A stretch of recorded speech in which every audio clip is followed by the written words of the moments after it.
So welcome back to Diary of a Wellbeing Coach.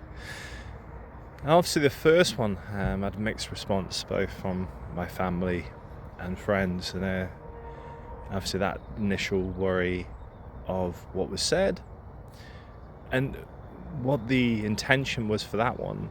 The first diary was just figure out where I am. And to figure that is where I've been.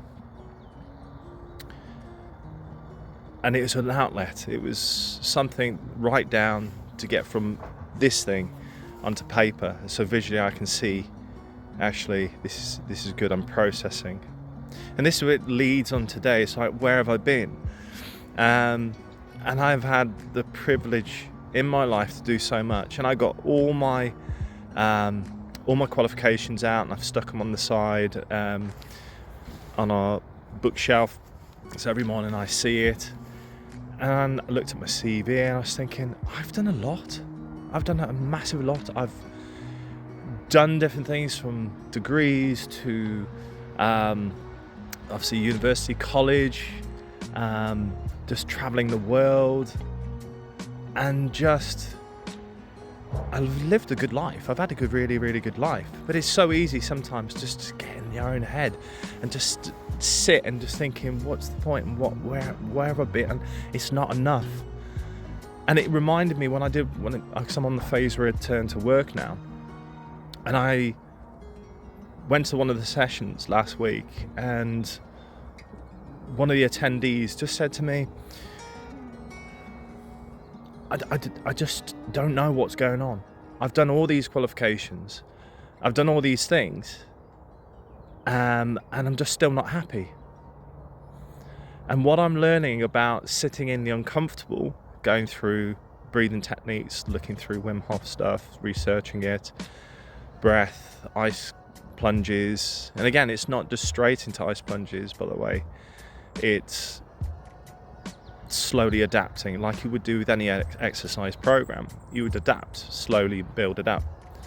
And I've spent the last a few years doing that. So I know what I'm able to and what my body is able to do. And I just thought, there's one other question that someone asked me as well.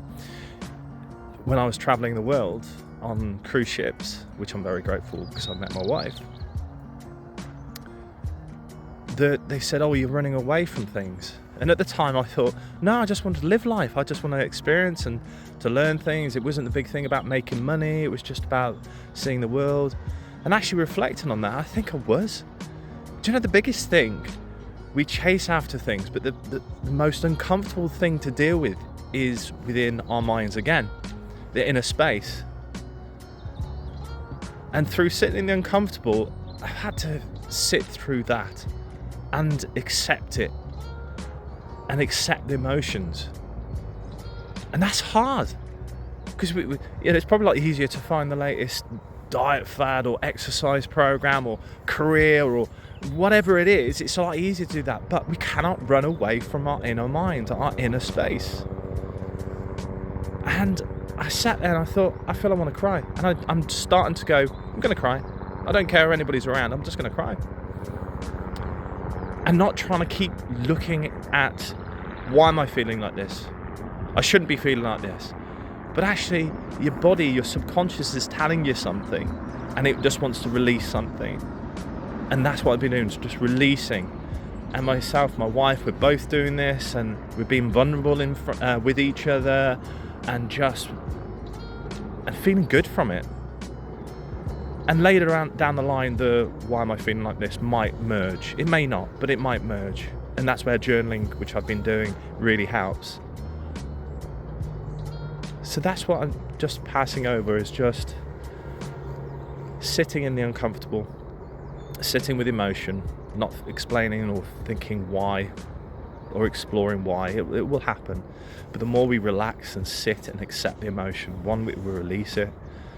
And it's good for our mind, it's good for our mental health and well-being. So yeah, that's my challenge, is sitting in the uncomfortable.